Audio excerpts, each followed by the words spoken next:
Kak,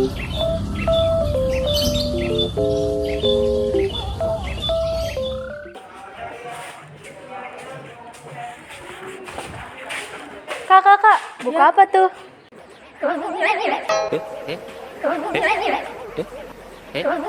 Kat. Oh, ini adalah buku otomatisasi tata kelola kepegawaian.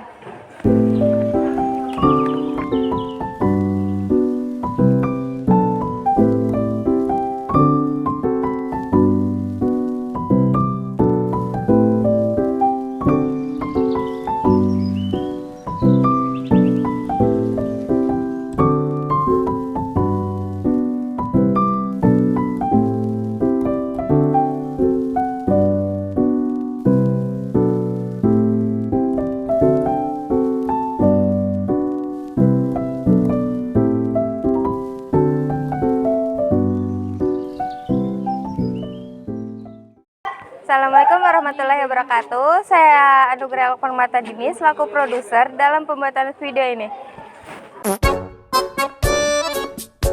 Saya Andi Syakir Ramadhani selaku sutradara dalam pembuatan video ini.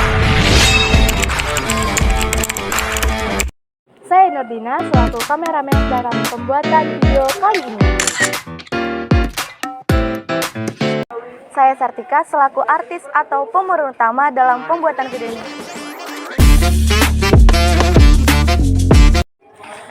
Inilah kami, Kelompok 5 yang akan menjelaskan Tentang administrasi kepegawaian. Cekidot. Di sini saya akan menjelaskan sedikit tentang administrasi kepegawaian. Administrasi kepegawaian adalah segala bentuk kegiatan yang berkaitan dengan manajemen atau penggunaan pegawai untuk mencapai tujuan tertentu. Dalam hal ini, jika administrasi kepegawaian ada dalam suatu perusahaan, maka tentunya untuk mencapai tujuan dari perusahaan tersebut. Beban kerja seorang pegawai atau karyawan harus sesuai untuk masing-masing. Beban kerja yang tidak sedikit harus dibagi secara rata untuk pegawai. Inilah salah satu peran dari administrasi kepegawaian. Jadi, tidak ada pegawai yang kelebihan beban kerja, juga tidak ada pegawai yang memiliki beban kerja sedikit dan banyak menganggur. Nah, itulah tadi pengertian administrasi kepegawaian. Sebelum kita membahas lebih rinci, mari bertanya kepada teman-teman apa sih yang dimaksud dengan administrasi kepegawaian menurut mereka. Mari kita bertanya dengan mereka.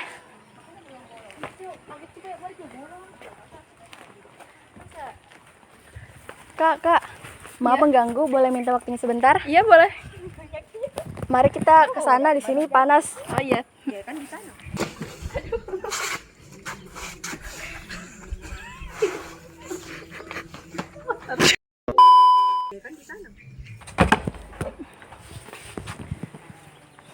Baik Kak, saya ingin bertanya, menurut Kakak apa sih yang dimaksud dengan administrasi kepegawaian? Oke, baik. Jadi menurut saya administrasi kepegawaian adalah administrasi yang berhubungan dengan segala persoalan pegawai. Pegawai merupakan suatu kekayaan bagi suatu perusahaan karena tanpa keikutsertaan mereka, aktivitas tidak akan terjadi. Kepegawaian merupakan suatu badan yang mengurusi segala administrasi pegawai. Ya baik Kak, terima kasih sudah menjawab. Ya, sama-sama. Jadi saya sudah menemukan orang yang akan saya wawancarai selanjutnya. Maaf mengganggu waktunya sebentar, boleh tahu nama Kakak siapa? Nama saya Ahmad Al-Furqan, Kelas? kelas 10, Jurusannya? jurusan TKJ. Ya baik, di sini saya ingin bertanya apa sih yang dimaksud dengan administrasi kepegawaian menurut Kakak? Administrasi kepegawaian menurut saya adalah serangkaian kegiatan dan proses manajemen yang berkaitan dengan karyawan dalam suatu organisasi. Ya baik, terima kasih. Jadi kita akan mewawancarai teman kita yang terakhir. Mungkin ada salah satu dari mereka.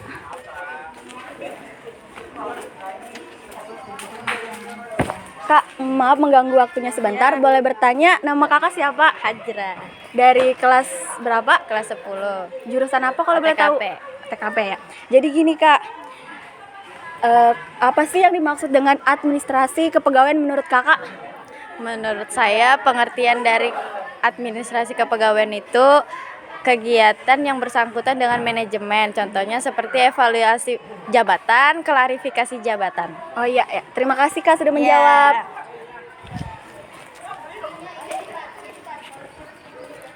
Jadi itu tadi menurut teman-teman tentang administrasi kepegawaian. Nah, adapun menurut para ahli tentang administrasi kepegawaian yaitu Dr. Andes Menalang menyebutkan bahwa administrasi kepegawaian adalah satu ilmu yang mempelajari cara bagaimana memberikan fasilitas untuk mengembangkan kemampuan dan rasa partisipasi pekerja dalam satu kesatuan demi aktif terwujudnya tujuan. Baik, kemudian saya akan menjelaskan kembali inti dari jawaban tersebut. Jadi, administrasi kepegawaian adalah suatu disiplin manajemen yang fokus pada perencanaan, pengorganisasian, pengarahan, dan pengendalian berbagai aspek terkait dengan sumber daya manusia dalam sebuah organisasi.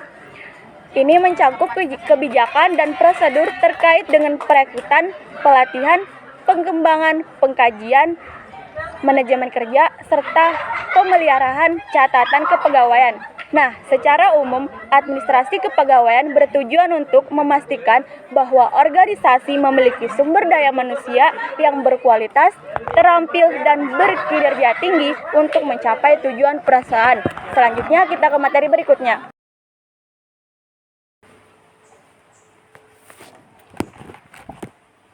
Nah, itulah tadi pengertian yang dijelaskan oleh Sartika mengenai administrasi kepegawaian. Kemudian kita juga sudah mendengar apa pendapat-pendapat dari teman-teman kita dan juga para ahli. Di sini saya akan menjelaskan tentang perumusan administrasi kepegawaian yang dibagi menjadi 4, yaitu yang pertama sebagai ilmu. Artinya, mempelajari segenap proses penggunaan tenaga kerja manusia, penerimaan hingga pemberhentiannya. Yang kedua sebagai proses penyelenggaraan politik, kepegawaian, kebijakan politik kepegawaian, atau program kerja atau tujuan yang berhubungan dengan tenaga manusia yang digunakan dalam usaha kerjasama untuk mencapai tujuan tertentu. Yang ketiga sebagai fungsi, mengatur dan mengurus penggunaan tenaga kerja manusia dalam suatu usaha kerjasama sekelompok manusia untuk mencapai tujuan tertentu, yang meliputi merumuskan tujuan dan sasaran pokok kebijakan politik, menyusun organisasi untuk menyelenggarakan pelaksanaan tujuan dan sasaran pokok atau pelaksanaan kebijakan politik. Yang terakhir sebagai seni memilih pegawai baru serta menggunakan pegawai-pegawai lama dengan cara sedemikian rupa, sehingga dari segenap tenaga kerja manusia itu diperoleh dari hasil jasa yang maksimal baik mengenai jumlah maupun mutunya. Itulah tadi 4 bagian perumusan administrasi kepegawaian yang sudah saya jelaskan. Next, teman saya akan menjelaskan tujuan dan fungsi administrasi kepegawaian. Hai, saya teman yang dimaksud yang akan menjelaskan tentang tujuan dan fungsi administrasi kepegawaian. Berikut saya akan menjelaskan tentang tujuan administrasi kepegawaian terlebih dahulu. Berikut tujuan dari administrasi kepegawaian. Yang pertama, memperkuat sistem perencanaan dan pengembangan pegawai serta pemenuhan atau rekrutmen sesuai dengan tingkat kebutuhan dan yang tersedia. Kedua, mengembangkan sistem manajemen informasi kepegawaian. Ketiga, meningkatkan kualitas sumber daya aparatur untuk meningkatkan kompetensi sesuai tugas pokok dan fungsi yang dilaksanakan. Melalui pendidikan dan latihan, meningkatkan pendidikan formal dan meningkatkan keterampilan, teknik dan fungsional peraturan pemerintah. Keempat, terwujudnya penataan pegawai sesuai kompetensi, jabatan, syarat dan jabatan, serta memperhatikan pola karir. Kelima, peningkatan pembinaan pegawai untuk meningkatkan akuntabilitas dan kesejahteraan pegawai.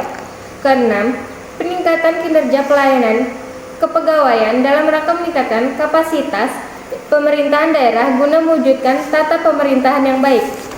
Nah, itulah tadi tujuan dari administrasi kepegawaian. Berikutnya saya akan menjelaskan tentang fungsi administrasi kepegawaian. Fungsi administrasi kepegawaian dibagi menjadi 2. Yang pertama, fungsi manajerial, yaitu suatu fungsi yang berhubungan dengan penggunaan pikiran, seperti perencanaan, penegosiasian, pengarahan, dan pengendalian. Yang kedua, fungsi teknis, yaitu suatu fungsi yang berkaitan tentang teknis atau berbagai macam aktivitas yang berhubungan dengan penggunaan fisik, misalnya pengadaan, kompensasi, pengembangan, integrasi, pemeliharaan maupun pemensiunan. Adapun menurut William E. Master dan J. Donald Kingsley, fungsi administrasi kepegawaian yang luas dan up to date adalah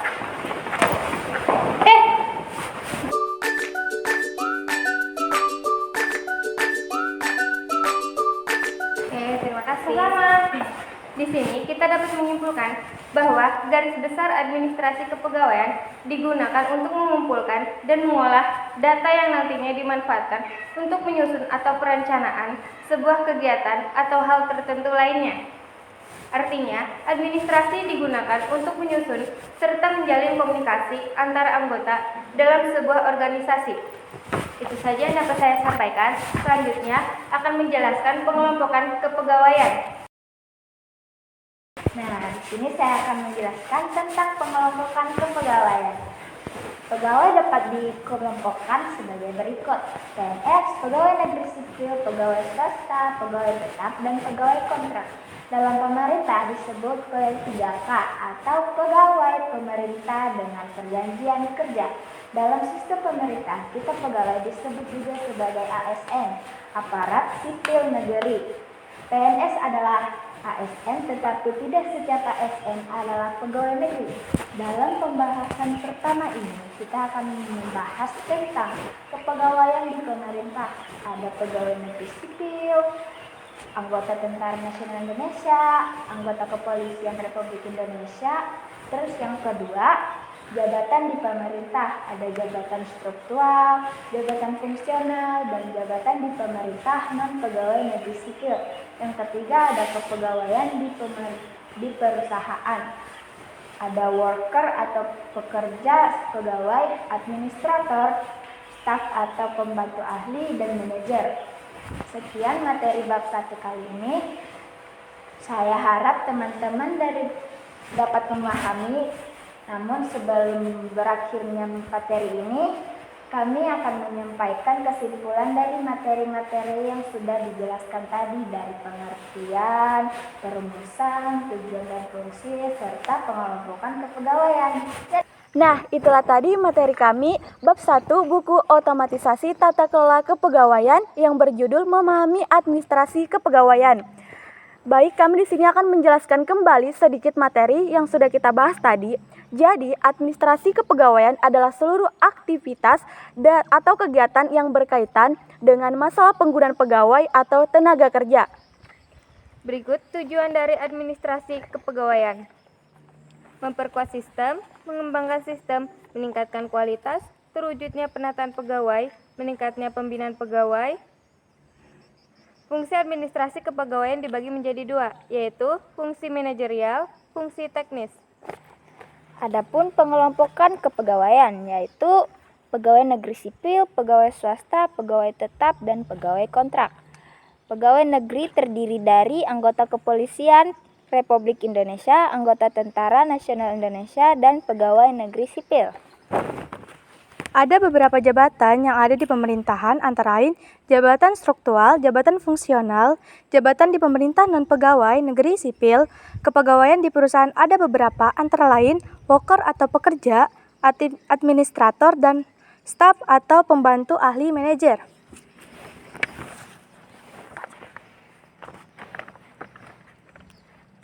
Nah, sekian penjelasan kembali yang singkat ini. Mungkin sampai saja video kami kali ini.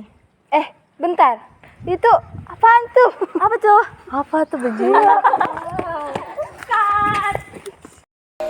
Sekian video penjelasan dari kami. Semoga teman-teman sekalian mengerti dan paham yang sudah kami jelaskan tadi.